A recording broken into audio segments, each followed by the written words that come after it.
Of Allah the most gracious the most merciful. जी students of 9th class, last time हमने de Morgan's law की पहली statement solve कर ली थी। आज आप लोग जिस तरह बोर्ड पे आप लोगों को नज़र आ रहा है, मैंने दोनों क्वेश्चंस डायरेक्ट बोर्ड पर लिखे हैं।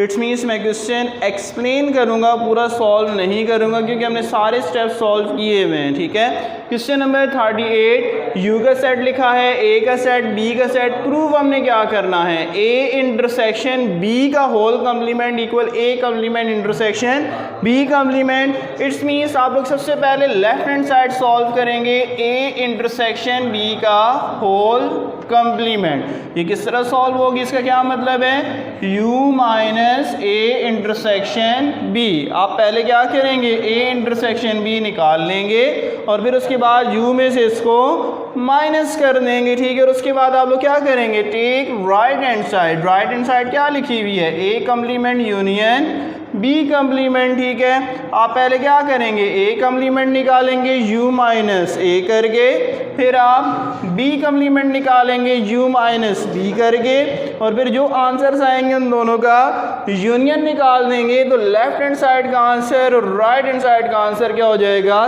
सेम हो जाएगा। आपने इसी तरह क्वेश्चन नंबर 39 को भी सॉल्व करना है। इंशाल्लाह आप तमाम स्टूडेंट से नेक्स्ट लेक्चर में दोबारा मुलाकात होगी।